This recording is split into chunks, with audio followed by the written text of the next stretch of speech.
podcast is a proud member of Pod Nation Media Network. Listen, here's the truth. If it's not something you love to do, automation is mandatory. You didn't start your podcast to spend hours editing clips. You started it to create, connect, and grow your audience. But here's the problem. Every other platform works with video podcasts, and manual editing eats up your most valuable asset, your time. That's where Opus Clip changes everything. Upload your video, and Opus Clip will automatically find the gold nugget moments, auto-clip the captions for the best parts, perfect for TikTok, Reels, and Shorts. 1 hour-long episode becomes 10, 20, even 30 viral-ready clips in minutes. The tool even predicts each clip's viral potential, so you know exactly what to post. No more tenuous editing, no more wasted hours, just you staying in the place that you love to be, creating content that matters. Head to podnationopus.com for your free trial and get back to doing what you do best.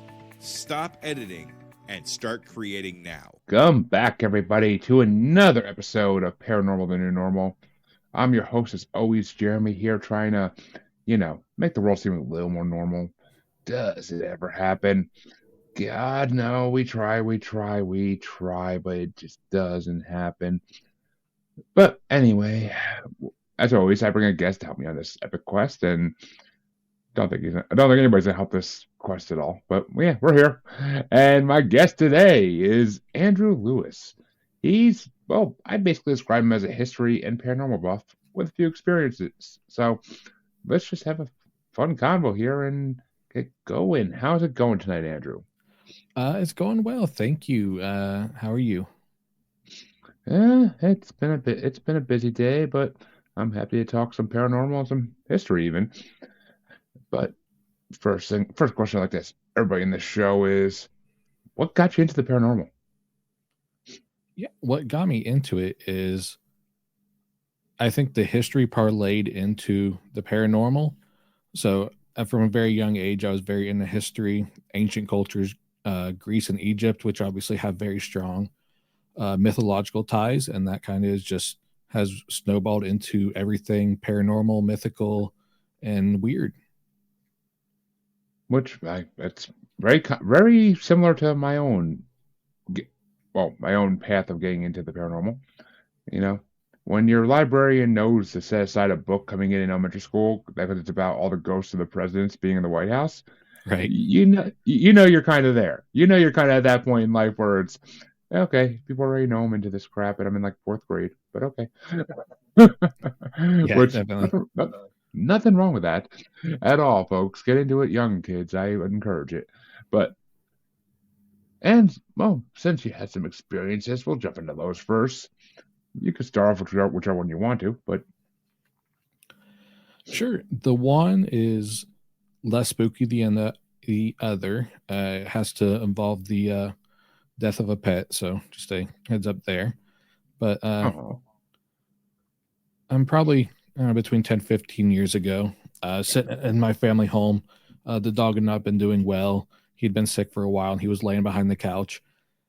And I had a feeling come over me. It was just shudders and chills. And then I got up within 5 minutes of that and checked, and he had gone. So just kind of solidifies the proof to me that, yes, the soul is a tangible thing. And I believe that shudder was his soul leaving, and it was passing through me. So that's honestly, I think you're the first person to ever had with an experience like that with the death of a pet, where it's actually you can feel it. Like, I mean, I'm sure you're not the only person in the world to experience that by far. I'm sure, but you're the first one to bring it to the show, so kudos. I like virgins in this show, but it's and I can believe I literally had a pet put down. I had a dog put down in front of me a couple years ago. He was only 17 weeks old, but he was born with misshapen kidneys, so it had to happen. It was either that or he was going to suffer for Lord knows how much longer in pain every day and not able to eat, or not really able to eat or process things right. So sure, we did what we had to do, but it literally passed away at the table right in front of me after I got the shot, and I didn't feel anything personally, but I was also so grief stricken at that moment that it's possible I could have just not noticed. And plus, my wife and kids were in the room, so who knows where the spirit went? It could have went in any direction. But it's I can believe it because it's a powerful thing when a pet dies, especially one that's loved. It's a very powerful thing, and it really does tear you apart. So I mean, but I almost feel like that would be a comfort in a way because you know that spirit moved on rather than just not feeling anything and just being like, okay, do animals have spirits? Which any listener of the show knows they damn well do because we've had plenty of pet psychics on here. It's always a favorite topic of mine. I've had a few of those on. They're really great guests always. But and that's different. I've a pet spirit story. I freaking love it. Yeah, like I said, it's not long, but there was a physical sensation in that moment. I'm like, it was him leaving. That you could I just knew in that moment. And like I said, less than 5 minutes later, I checked and he had passed. So yeah, there's no doubt in my mind that's what happened. Well, you know what they say: all dogs go to heaven. But yeah, it has to be true. I can't imagine any dog go anywhere else. Oh, if you believe in heaven, I mean, all dogs go. Let me let you know, a lot of their spirits still roam the earth, from what I've been told. So he went somewhere that wasn't in his body. So, well, hopefully less pain and peace. But that's all we can hope for. So, what was this second experience you had? Yeah, story 2. Without doxing my family, there is a site/attraction down where my family is from, and it's a haunted tunnel. There was an accident between a school bus and a fuel truck, and they collided, and there was a great number of fatalities there. And now they go ahead, they put a little maze in this tunnel that you walk through, and they say that if you feel a cold sensation, you feel something holding you, it's one of those spirits of the children or somebody that passed away grabbing on, and you lead them out of the tunnel. And this was much longer ago, probably 18 to 20-ish years now. But I still remember the sensation of feeling like somebody had grabbed my arm, and once we left the tunnel, that sensation was gone. So could it have been, in my head? Certainly. But with the instance later on in life with the dog, I would like to imagine, yes, it was probably a spirit holding on and trying to get out. Well, it's funny. There's a lot of those tunnels. There's a lot of those tunnels and a lot of those bridges all throughout the United States.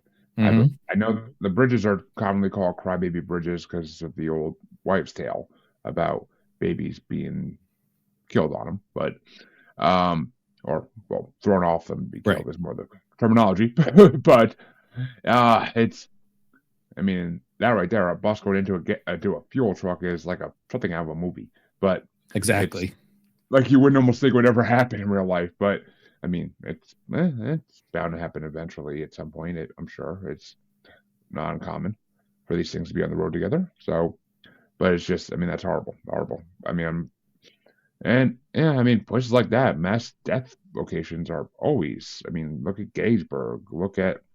I've heard the concentration camps in Germany are very, very full of spirits. So any place where there's mass death, there's always going to be a lot of spirits.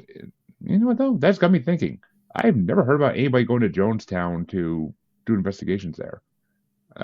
I mean, I don't believe they're still active there. So, I mean, it's just kind of weird that I haven't heard about anybody going there. Seems like it'd be a prime place to get some readings, but I could be wrong. But that made me think. It just made me think. I'm like, why have I never heard of that? It's a mass death. So, right.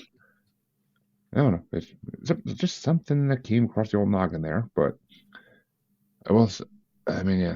that's tragic. And I mean, I have no doubt you felt something because I'm sure spirits are all over that tunnel. I'm sure. And children's spirits seem to get confused a lot more than adult spirits do, and they don't know where to go or what to do when that happens. It's such a quick thing usually too that just, especially in that circumstance, it's a quick death and the spirit's left confused. Like they don't believe they're dead even usually most of the time. They think they're still supposed to be walking the earth. But yeah, it makes you think, though. I mean, that event was not recent at the time of visiting it and is less recent now. So for those spirits to linger there for so long is kind of interesting. You'd think if people are regularly coming through there, even just every year around Halloween, eventually you'd get them all out of there. But I mean, one or two might have attached themselves to a visitor and followed them home, but it's highly likely. But for a lot of them, I think it's just it's kind of their home. It's kind of like a spirit Sure. home for them. I would assume. I mean, I am for one going to say I do not speak for spirits. I do not understand spirits fully enough to say I do. So, not to say I know exactly what I'm talking about, folks, but it's logical. It's logical that they would think that's where their spirits are supposed to reside, and that they would stay there. And some of the spirits probably hope they can go back to life if they stay there long enough. Who knows? I mean, children spirits. I mean, yes, they say reincarnation is real and that we go through multiple bodies. I think I just got told I'm on like my 26th or 56th like freaking trip around this earth. Six in it. I really don't know what the number was, but I was told I've been out on this earth a lot of times, and not on this earth some of those times as well, but we'll get into that in a minute. But so I mean, it's curious to me that this is it actually just kind of like make it a little more crazy about why they're still there. Like you would think their spirits would have experience with death. Okay, that just opened up a whole nother wormhole on me, and it's gonna. But it brings the notion: what makes a ghost or what makes a spirit? Is it the soul that's trapped there? Is it an echo of the past, like some people say? Like it's just an echo, like it's just bound to repeat itself and be there that entire time. It's not truly the spirit there. It's just, like I said, it's an echo, like a shadow. So it brings to question what really is the phenomenon, or is there multiple phenomena? We all just interpret it the same way. We just put it under this blanket term of ghost, but there is the spiritual factor, or there is the echo of time factor, or there's tons of possibilities that we just don't know yet. I mean, of course, there are multiple phenomenons out there, but a lot of it is ghost. I mean, yeah, there are subcategories to ghost. Everybody knows that. It's very possible, but who knows? I mean, ghosts have a huge presence on this earth. I mean, there's more of them than there are alive people. That's for damn sure. And from what I've been told, a lot of them just like to wander and like go walk the earth in a way. So, I mean, I was even told by a meme at one point that, because I know I live in a haunted residence, I live in a possessed residence, and I know that I have a female and a male ghost here, a married couple, and apparently 2 dog spirits. I found out a month ago or so. But I was also told in the past that there are multiple wandering spirits who just like stop by and like kind of hang out here sometimes. And there was a couple of that night that were chilling in the garage with me back when I used to record in my garage. Thank God I don't, because it's probably freezing in there right now. But it's so I mean, yeah, it's the spirit world is a interesting theory. I mean, well, I guess it's a kind of a good opener right there. Even what in all your studies, what is your beliefs on what happens after you die? I think it's tricky, right? I think there is. Again, I was raised Christian. I question some of the beliefs. I guess I question all the beliefs, but the things that I have held to, I believe there is an afterlife. I don't know that reincarnation or recycling of souls is necessarily a thing, but I think the spirit that we have after we die does pass onto some place, whether or not that be heaven, hell, purgatory, Hades, any of that. I couldn't tell you what it is, but I do believe that there is an existence after this life for our spirits. So yeah, I mean, I definitely believe well, personally, I don't believe in heaven or hell. I think that's all made up bullshit. I believe there is a type of heaven out there that is just another dimension, and that I'm a full believer in reincarnation, because I've heard so many stories that prove it, and I've just talked about it I've talked about it with, like, I've had 200 plus guests, and I've talked about it with at least 3/4 of them, if not more. So I fully believe that we do come back at least once or twice when we die.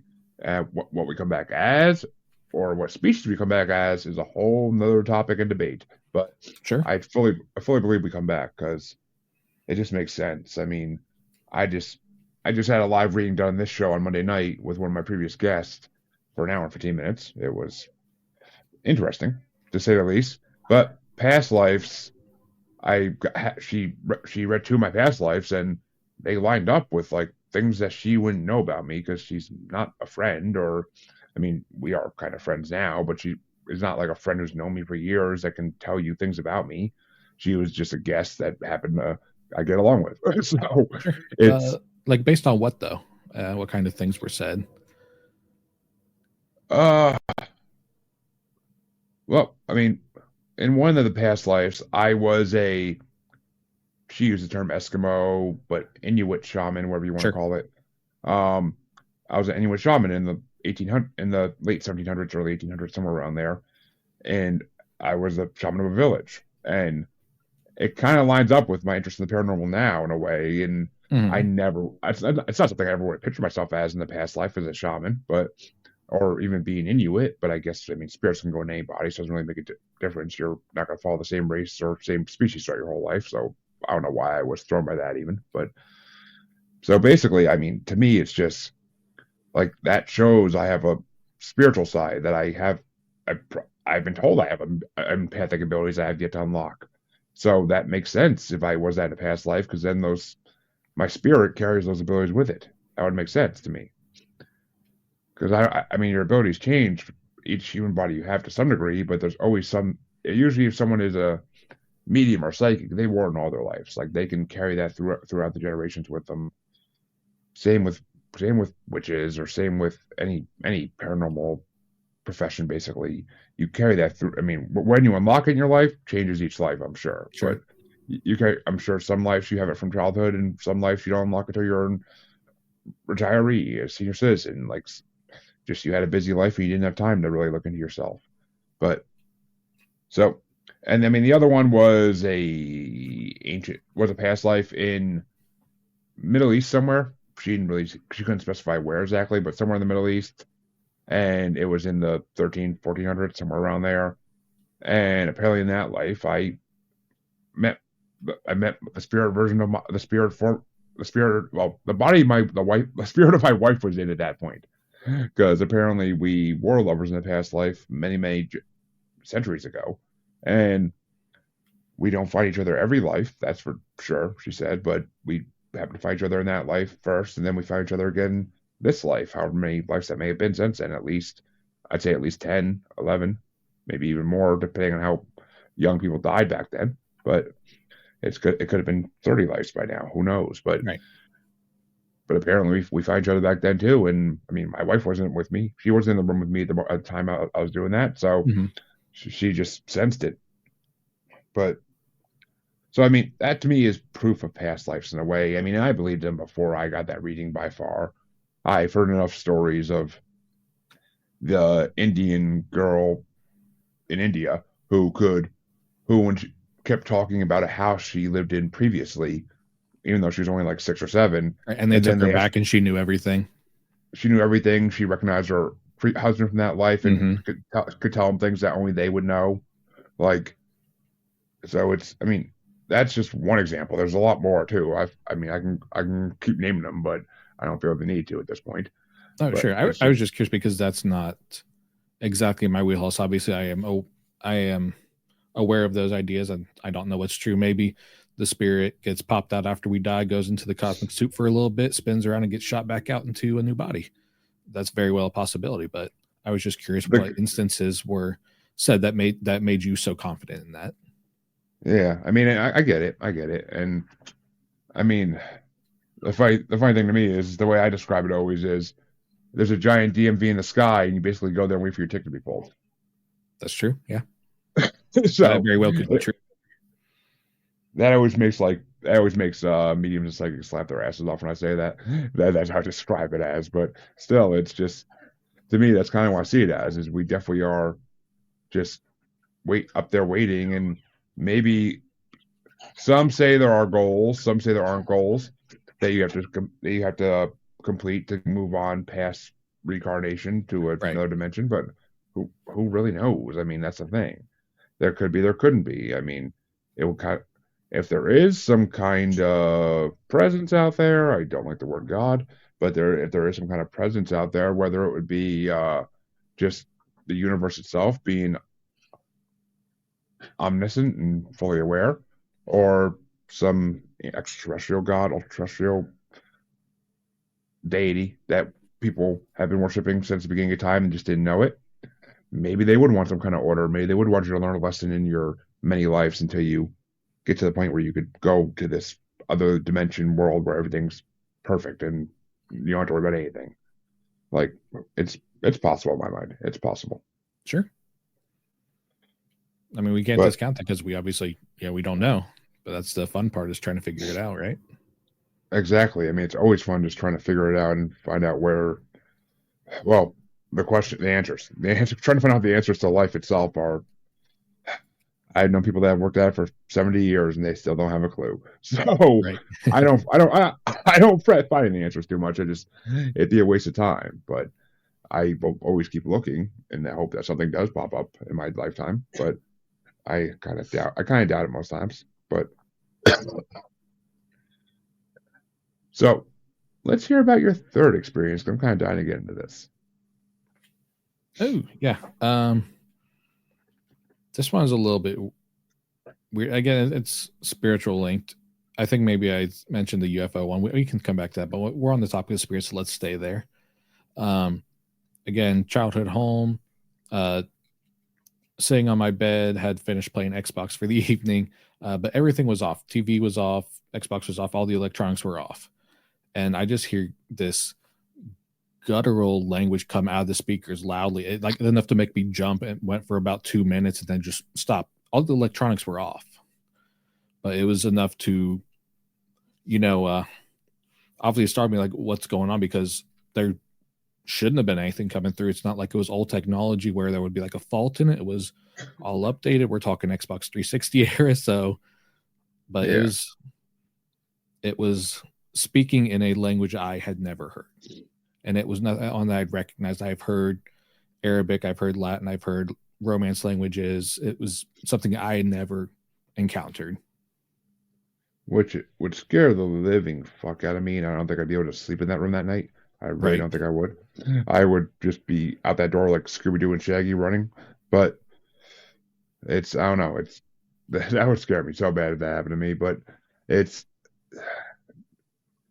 I mean, it could be anything. I'm not even going to sit here and try to hypothesize on what it was, because it could be a lot of different things. Who really knows?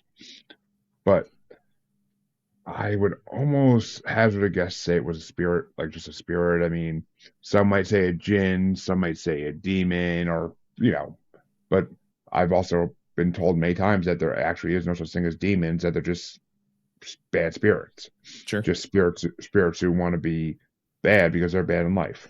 So, but then again, I've also been told demons exist and that people have encountered them. So I am always torn on that one. That's a topic I really can't really break down too much and be like, it definitely exists or definitely doesn't. It's just, there's so many, I've heard so many experiences from people both ways. So who knows? I mean, whether it was a demon or a bad spirit, I would definitely say that's what it was, whatever you want to call it. That's what it was. And why it came through, I couldn't tell you. I doubt you could even tell me why it came through, but no, like I said, electronics were all off. They were obviously still plugged in. There was signal to them, hence why something was able to come through physically, because there was power to them. But I could not tell you. It never happened again. It had never happened since. It was a one-time incident. So yeah, it's strange, definitely.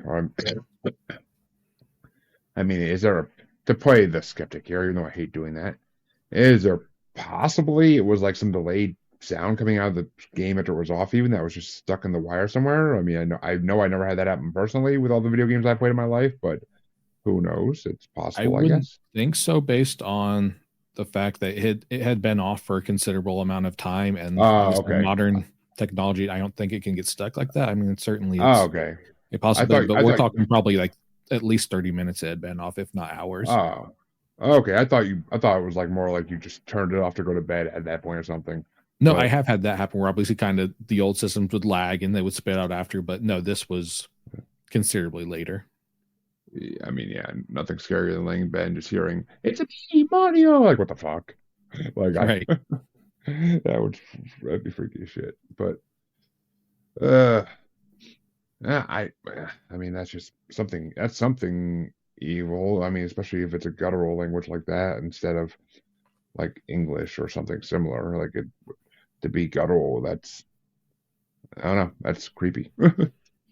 Right. Yeah. It had a very similar tone to like hard metal, like death metal, like that kind of tone, and obviously words I could Ah, in a language I'd never heard. So kind of just a not painting a picture since it's sound anyway, but kind of get that kind of vibe from it.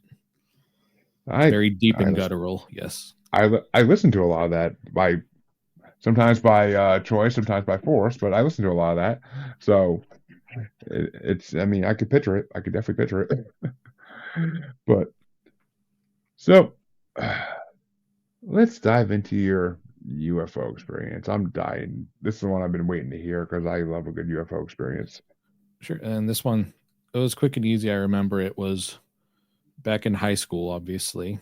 Well, not obviously, but it was back in high school, probably junior year. So we're talking like 2012,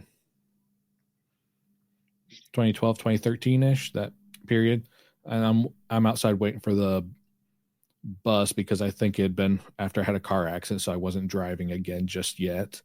And I look up and I kind of see just like a cylindrical shape of light. It's very high up in the air, but it's very broad and wide. It's faint, but like it's very clearly a ring.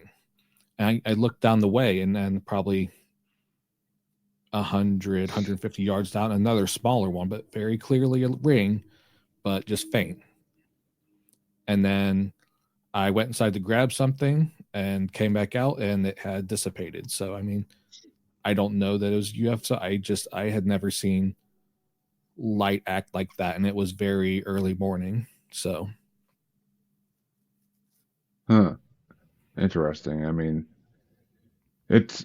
I mean, I fully believe it because I've heard plenty of similar stories in my time of different UFO sightings and on this show and others.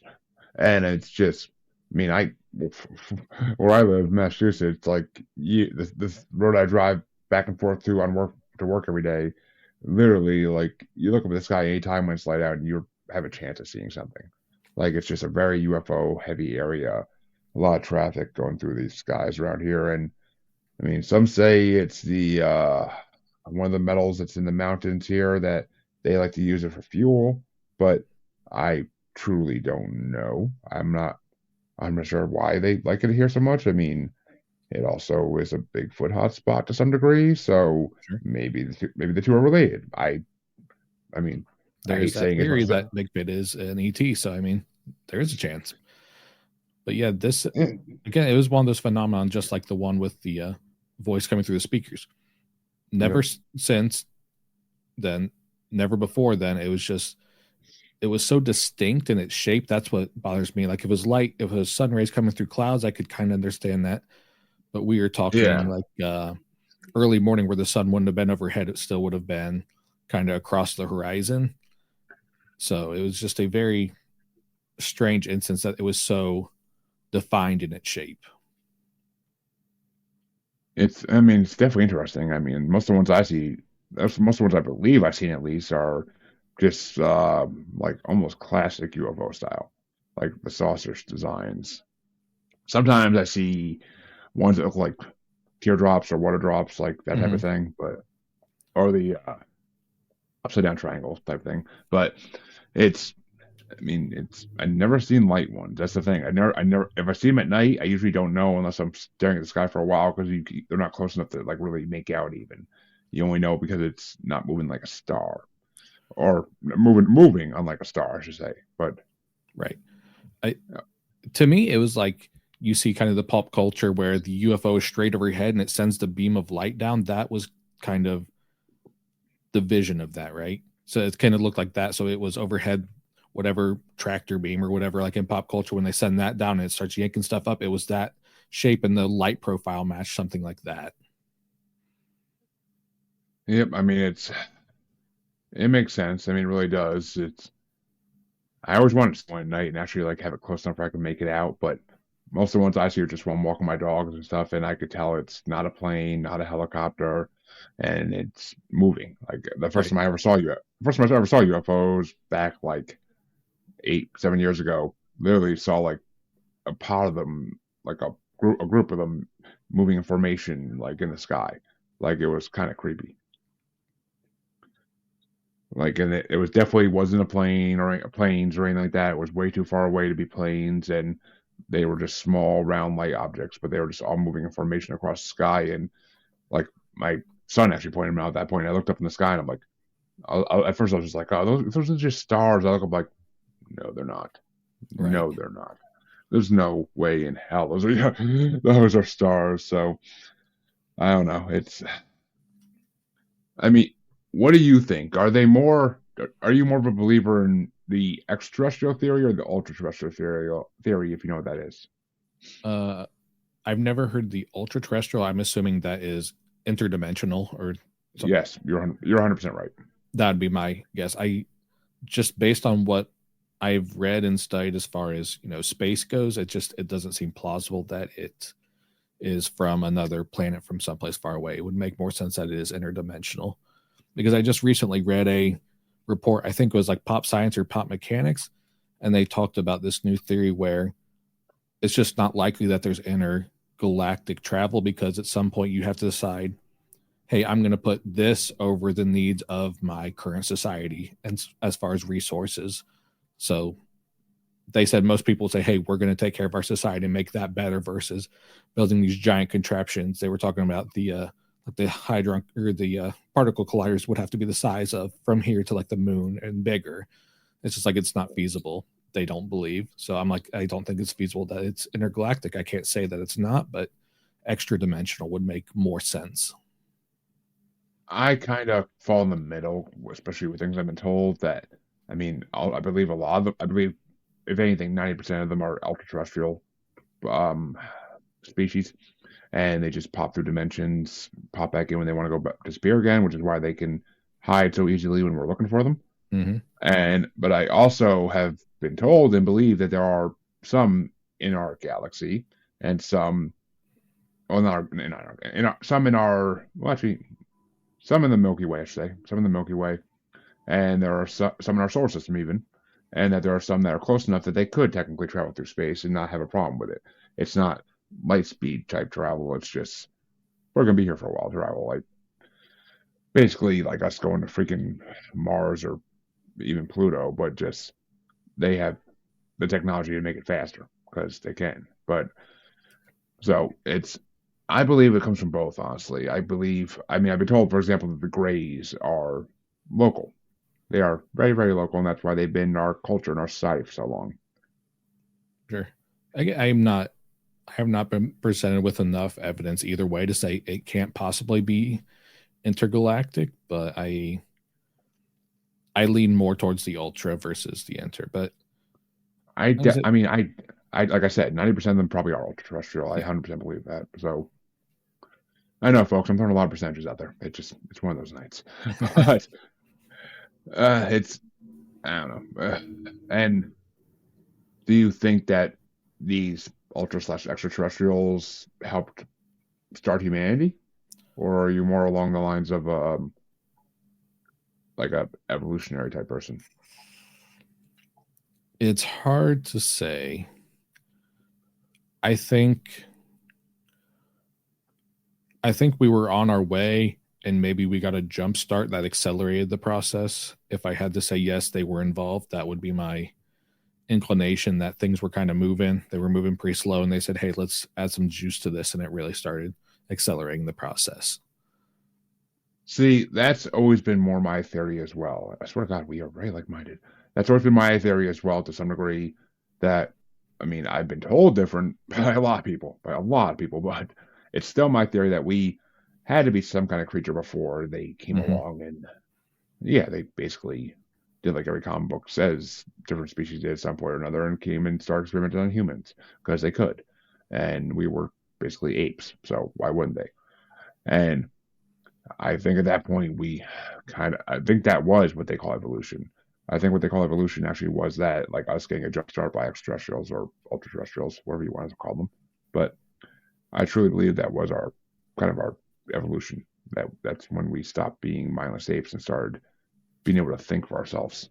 Sure, and that would make sense as far as why we haven't found that quote unquote missing link in the fossil record. Like, we've looked around where it should be, and it just hasn't cropped up. So if there was a jump start there that gave us a bigger jump from the proto-human ape type to more the modern human, and then I guess it would have been Neanderthal then human, but that gap there that we haven't been able to fill in, it would certainly make sense that there was an outside force at play that made that jump. Which kind of brings me by, well, since you're a savant of ancient societies, what's your theory on Atlantis? Existed, yes. Was it as advanced as implied? Maybe, maybe not. But the fact that we do have ancient literature where it's there, I believe it was a place. I assume probably what happened was a big tectonic shift that caused it to go under. I mean, we know that sea levels have risen at least 400 feet in quote unquote recent times.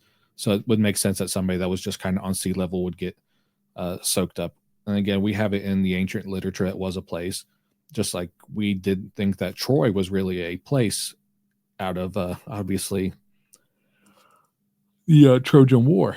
And then we ended up finding evidence later on that said, hey, this was a place. So I think we're kind of in a situation there where it just has not been discovered. Is it this underwater living society right now? No, I think it was probably an ancient society and some kind of catastrophe put it under the waves. But I do believe that it was a real place that could have been visited at the time. See, here's the thing. Well, a couple different things in there I would touch on a little, but it is highly believed that extraterrestrials / ultra-terrestrials had something to do with Atlantis, and that's why it was so advanced, is because that was like their main area where they were experimenting on humans, and they created a super advanced society. Sure. I also I've had two Atlantis researchers on the show. One of them believed him and his partner found Atlantis, but it wasn't just a city on the sea. Its main city was in the deserts of Africa, or was now a desert. It wasn't a desert then, but it's what is now the desert of Africa. Okay. And it had a lot of cities it ruled, a lot of city-states. Sure. And basically, one of them may have been on the sea, and that's where that whole legend might come from.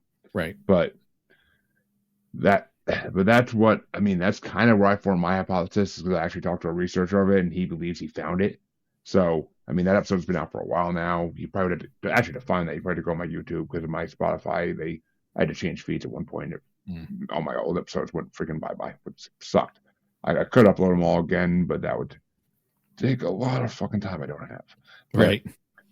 I'd have to freaking get the audio from all the videos and then freaking upload it and redo all the titles and descriptions, and it'd be such a pain in the ass. But yeah, I mean, that's where I believe it came from. I believe it was a society that the extra/ultra-terrestrials definitely were working in more than anywhere else, and I think it just kind of disappeared with time. They got destroyed. They got killed off by neighboring nations, basically. Eventually, the army of Atlantis wasn't good enough, and then it just got taken. And then it got ruined and left in time, and, time covers it. Especially in what became a desert, it would get covered. So it makes 100% sense to me. But yeah, I mean, that would make sense. Again, we have not found that evidence. So again, I can't draw a 100% conclusion on what it would be, but that would make sense. Just if I'm remembering correctly, I'm pretty sure it was Plato, right, that mentions Atlantis. He talks about being past the Strait of Gibraltar, which would put it just out past the coast by, Portugal, because obviously the Strait of Gibraltar is what the strait between Africa and the Iberian Peninsula. Yeah. So, which would put it right by Egypt, which apparently the Atlanteans and the Egyptians had a lot of history together. So, but I have heard that as well. Yes, that there was a lot of intermingling there. I mean, and who knows? Were the Atlanteans the sea people that wiped out the Minoans on Crete, or was it vice versa? Maybe the sea peoples wiped out Atlantis and they weren't good enough. I mean, since we don't know what the hell was going on with those guys. It's also possible. It's also a theory that the Egyptians are the ones who wiped out the Atlanteans, or that a combination of the Egyptians and the Greeks armies together might have done it, because they were scared. They're scared of this highly advanced nation. So I mean, I don't know. I really don't know what to think of it. It's interesting. It really is. I mean, it's always a hot topic of debate. I always love talking about it on my show because Atlantis is just very interesting. It's just such a good topic. But yeah, for sure. Even if it's not this advanced civilization, it was helped along by extraterrestrial or ultra-terrestrial. I mean, I still think it's fascinating, right? Because it's this ancient civilization was lost, and hey, now we found again. What can we learn from them? Exactly. I mean, which maybe someday we will find the ruins of it and be able to do more with it. But until then, we just have to speculate and wonder, and that's the fun part of it all. But we did mention something earlier about a missing link, and that only leads to one topic, and I gotta bring it up. I'm dying to hear, because you look similar to me. We got similar minds. What do you think about Bigfoot? Oh boy. Oh, God. There are no wrong answers on this show. I know, but it's tricky. What I want and what I really think are not the same thing. What I want is, yes, we haven't found it yet. I think that'd be super fun. But my guess is a primate creature that used to be around, and due to whatever circumstances being hunted down, or just changes in climate, is no longer with us today. Again, I would love to be proven wrong. I think if it were really there, the world is only so vast, and we know he's not hanging around underwater. So there's only so much landmass for him to be on. Unless you partake in the thought that he is an extraterrestrial, or then he's popping up into space. But as far as the landmass, I know we haven't covered all of it, but the likely places that it would be, we've combed them pretty well. Okay. Yeah, it's funny because we are, once again, kind of like-minded. I mean, I grew up a huge lover of the Gigantopithecus theory, that it was a missing link called Gigantopithecus, and that it was killed off by humans, or so that was thought, and that's what became a Bigfoot. Yep. Because it's learned to hide from humans because humans are bad, as we all know. But as I started doing this show, my opinion has changed dramatically because of the guests I've had on and the information they've had to share. And I've heard enough Bigfoot sightings in the last 20 years alone to make me believe it's still fucking out there. There's no way it's not out there with the amount of sightings that I've heard, and the maps they have of sightings in the last 10, 20 years. Oh my God, they're so dense across the whole United States, basically, except Hawaii. So it's definitely still out there. Which kind of brings me to this point, that I have heard a lot of theories, a lot of theories, that is ultra-terrestrial, which would, as much as I fucking hate saying it, makes the most sense. I hate admitting that, but it is the most logical solution to this issue. Not this issue, to the most logical solution to this question is, it's ultra-terrestrial, and that's why there's always UFOs around it, and that's why it can disappear when it wants to disappear, and not just it can't just hide behind trees and rocks and hope we don't see it. Like, it has to go somewhere. When supposedly they've been shot by hunters over the years, and when they go back to find the bodies are completely vanished. No bones, nothing. They've buried the bodies, and when they go dig up the hole, there's nothing in it. Yep. Which makes me think ultra-terrestrial, because it has to go. It's going back to where, when it dies, it must go back to where it came from. It must be some kind of not psychic, but physics rule, or some kind of just nature rule, where it would go back to the dimension it came from when it dies. Maybe if we die in an alternate dimension, we come back to this dimension and die. Who knows? It's highly possible. I'm not going to say, I can't say either way, like you keep saying, I can't say either way, whether it's true or not. I have no proof of it, besides what I've heard, and what I heard, that's what I've heard points to that. So I can't really dismiss it one way or another. I mean, it's just the way it goes. Sure. I mean, that theory, like you say, it makes the most sense if we believe that it is a physical creature and it is landlocked, so it's not heading out into the ocean. And we've looked in all the places where it should be, and we can't find it. So if these sightings are true, and we tend to believe they are, then it must be obviously being taken someplace else where it's not just hiding out in the caves, out in the woods. Is there for the moment, and then is not there. So that's about the only logical conclusion you can come to there. Now, on the other side of the coin, I'll say this relatively quick, so we can move on to a different topic. But I was recently just told by Leslie and Stephen Shaw, paranormal investigators, and Stephen is a third-generation UFO abductee. So they're very informative on a lot of these different topics. And apparently there was just a scientist in California or Oregon, somewhere around there in the last year or two, and she apparently found some kind of urine and some kind of hair that she cannot line up with any known mammal. So, are we this close to proving there's something out there? Yes, we are. Does the government already know? Yes, they do. Of course, they know. They've It's known. just why they decide to share that information. They've known since fucking Teddy Roosevelt, but at least, if not sooner. I'm pretty sure Lewis and Clark wrote about it in their original manuscript. But they've known. It's just, like you said, they're not going to tell us. My famous line on this show is, "What's the next pandemic?" And then that's going to be what they reveal. Instead of UFOs, it's going to be, "Oh, guys, ignore this and Bigfoot's real, yay!" Right. Like that's exactly what the government's going to do. But it's just going to be, "Yeah, Bigfoot's real. Sorry, we lied to you. What do you expect? It's us."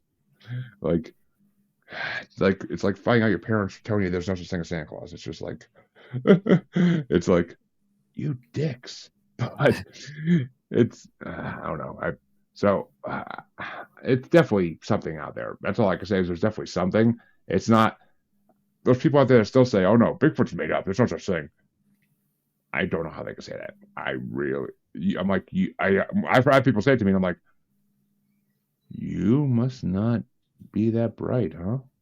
Like really? Like, a few brain cells missing there? Because you could not even be into the paranormal, and you're going to read something about Bigfoot eventually in the newspaper or in the news on Google, I guess now, or on Facebook. You're going to see something, because there's always something.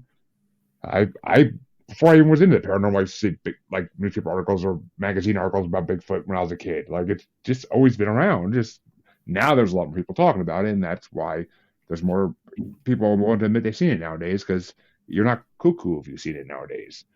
You're pretty much normal at this point if you've seen it. But but that raises the notion, or I guess it raises the matter of what it is, right?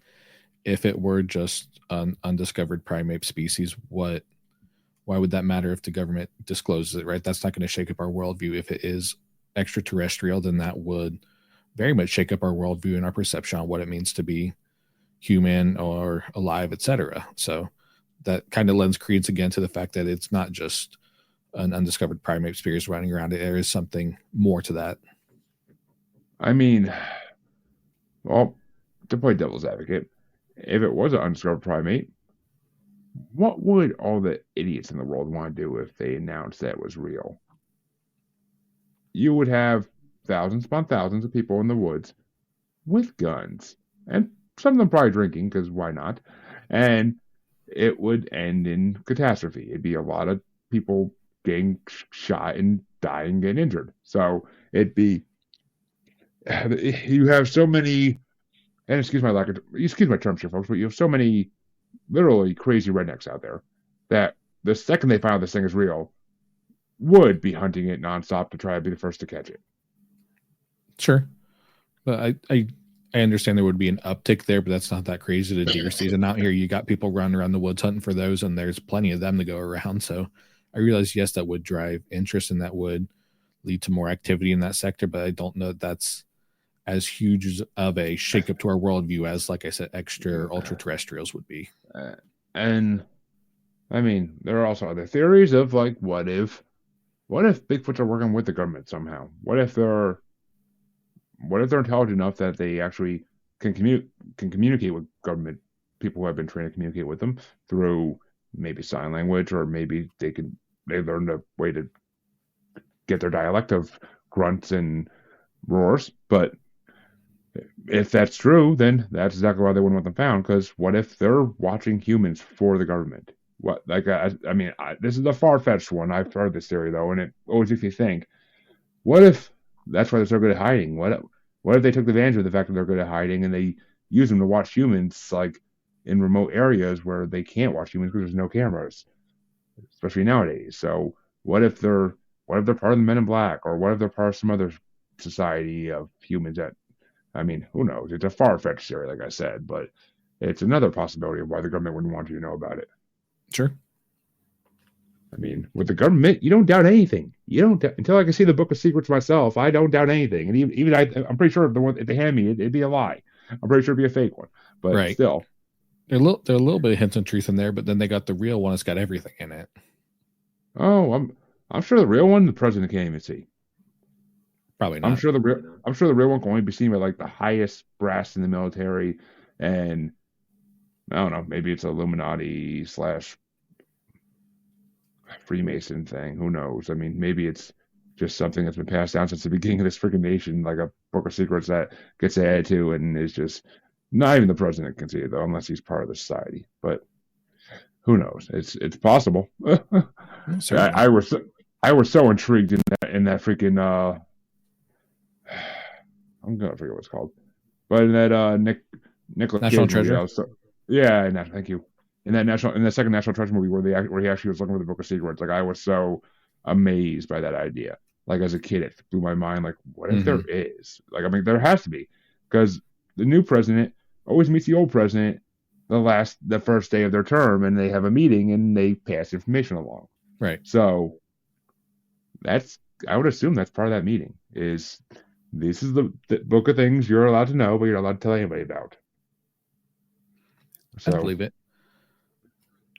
I definitely would think I wouldn't put it past the government. That's for damn sure. But I don't know. But well, we are almost near the end. But there was something I thought about for this show, because I know you're into conspiracies too.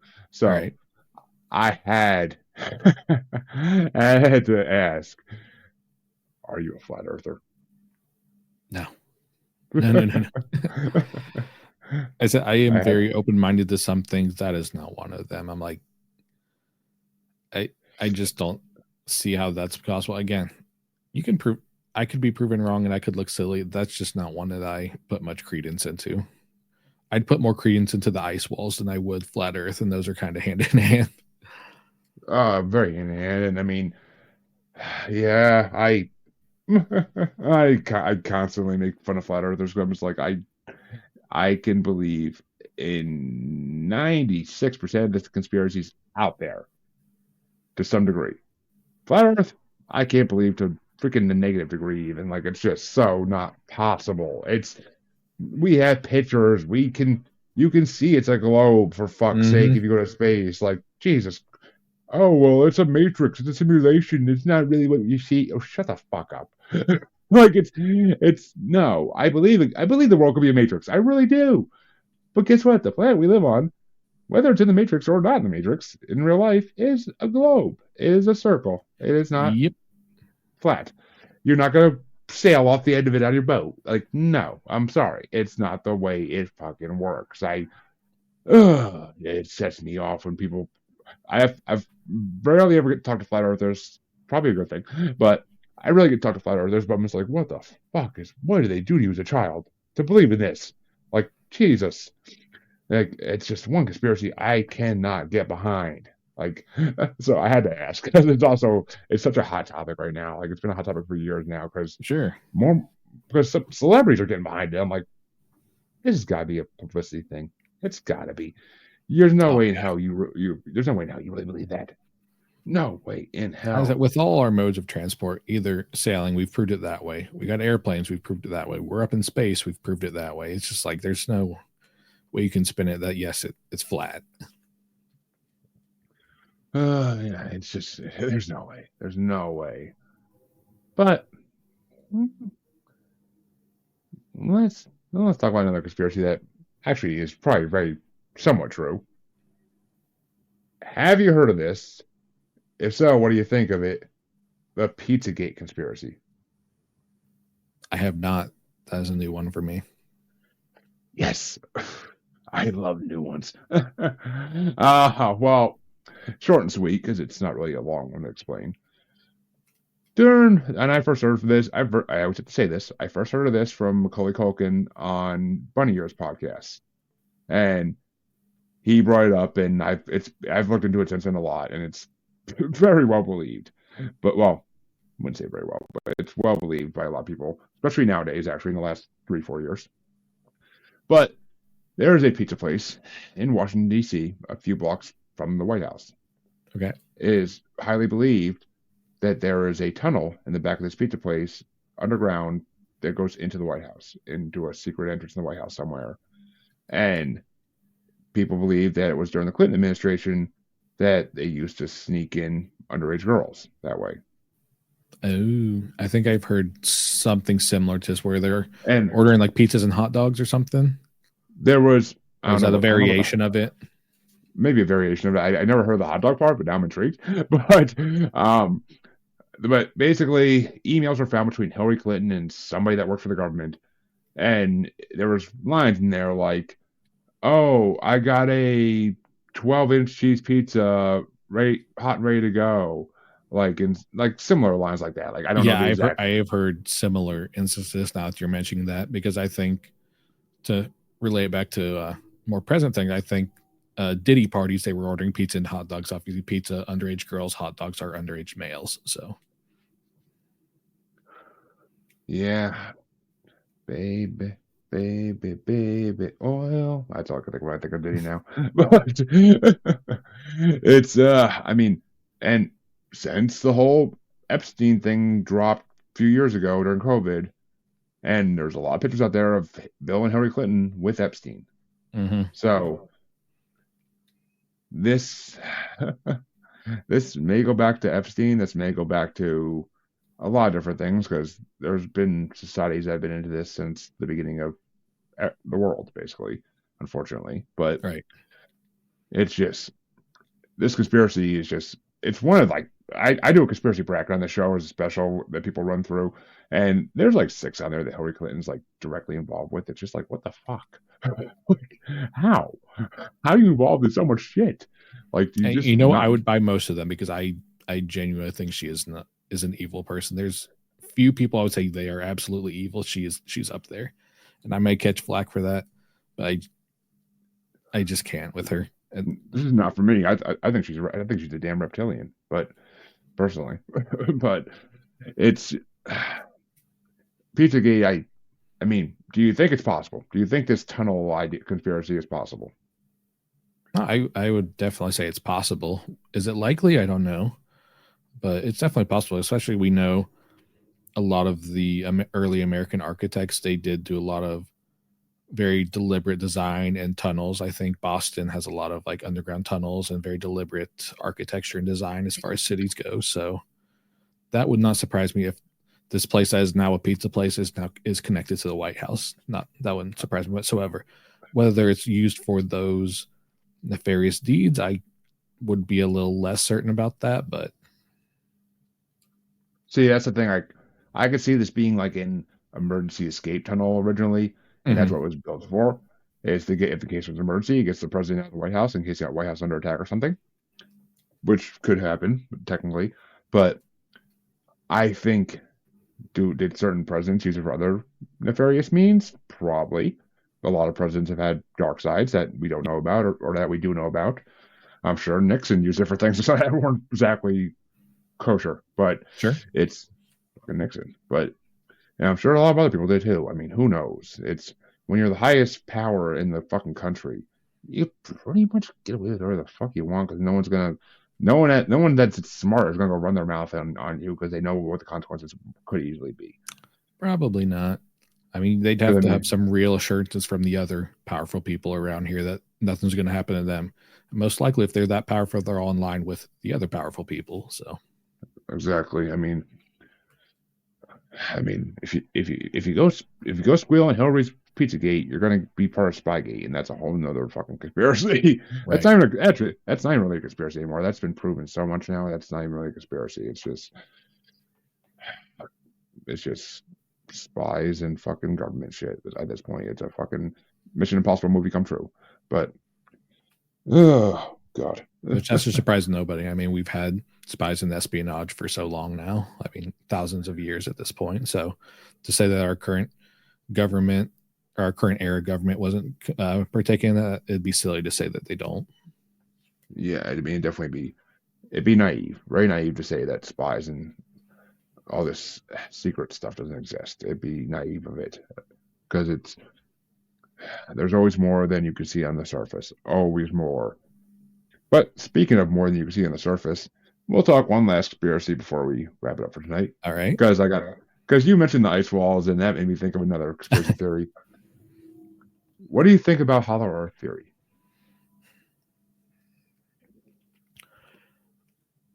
Oh boy, I would believe it over flat Earth, if that helps. I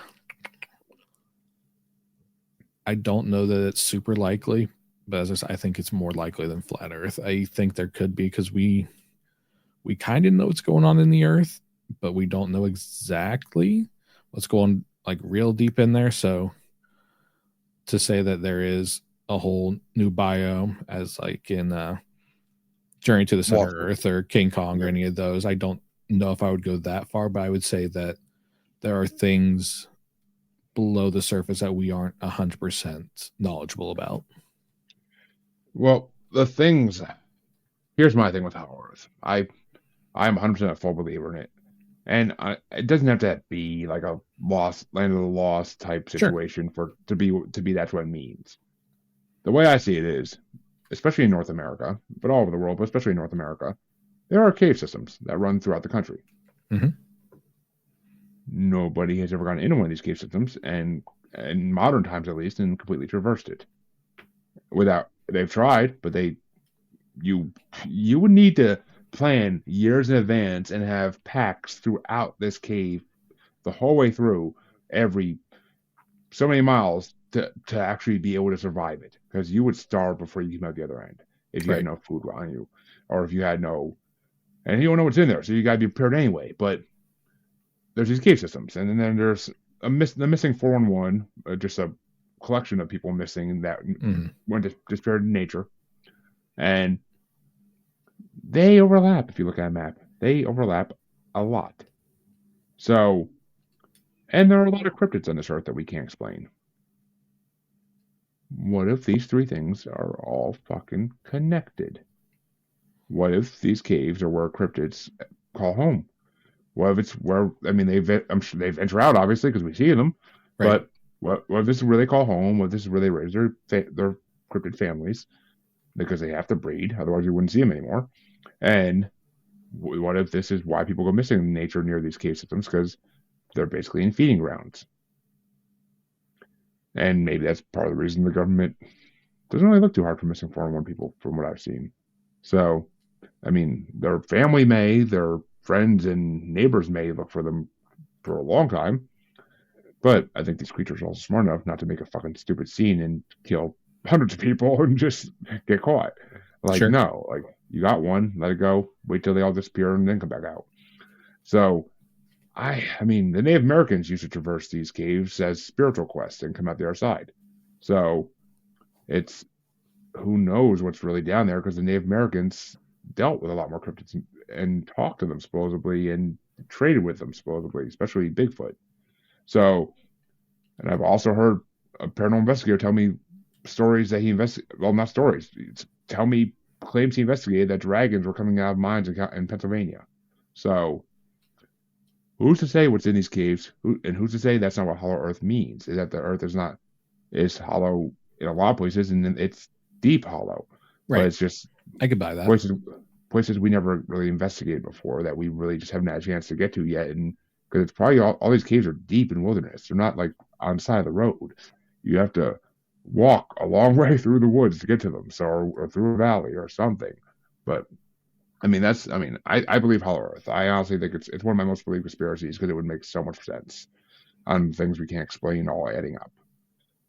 Sure, But I can buy that. But quickly on that point, is it the Navajo people that have their creation stories? Like, hey, they were, or maybe it's their creation, or maybe it's just who they interacted with, like the ant people that lived under the ground and then came out, and that became the Navajo. I'm not willing to say that's exactly the tribe. I do know that there is in the Native American tribe where that is one of their ancient stories.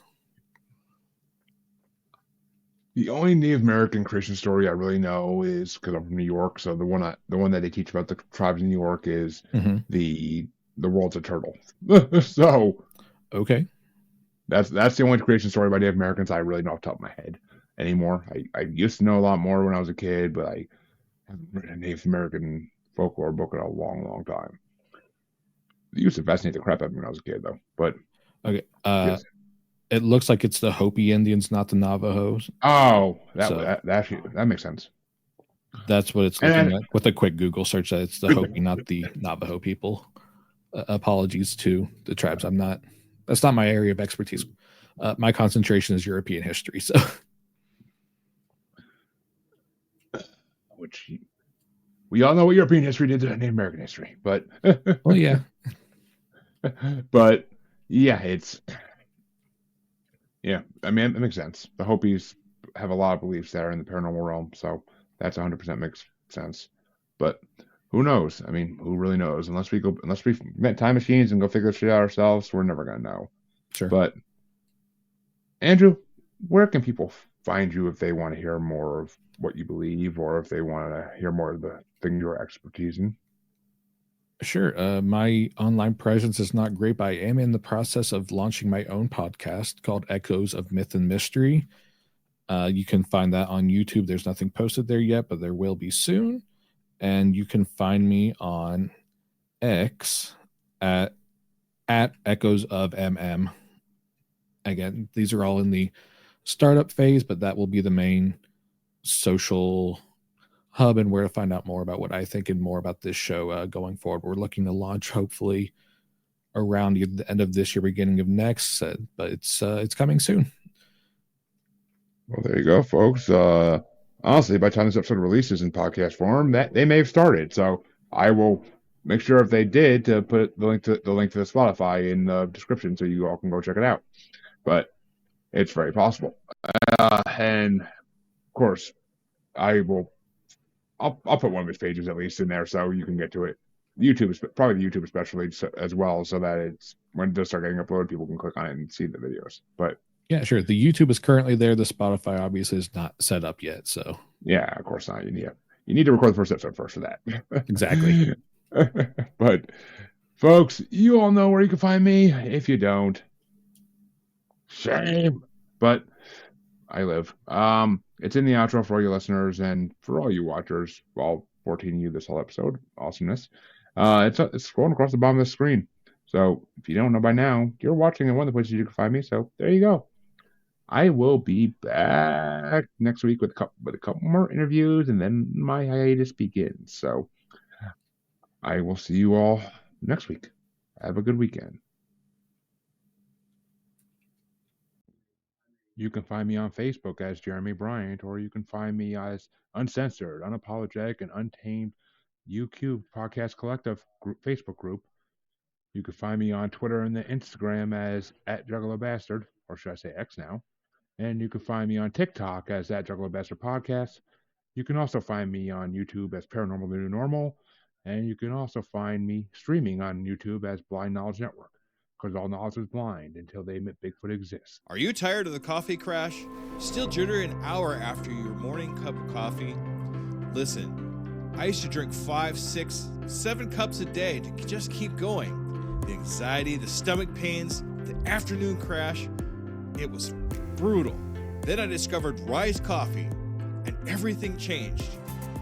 Rise has less than half the caffeine as regular coffee, but here's the magic. It contains 6 organic mushrooms, including cordyceps, lion's mane, and others that naturally sustain your energy without the jitters or crash. We're talking sharper focus, immune support, better gut health, and calm, sustained energy that lasts all day. Plus, it's organic, vegan, and has 0 added sugars. Unlike other mushroom coffees, Rise is USA grown in California. A full spectrum of mushrooms per serving that actually works. Here at Pod Nation, we only partner with brands we actually believe in. And Rise Coffee is the real deal. Head to risesuperfoods.com and use promo code PODNA15 for 15% off your order. That's PODNA 15 for 15% off. Ditch the crash. Fuel your day the right way with Rise Coffee.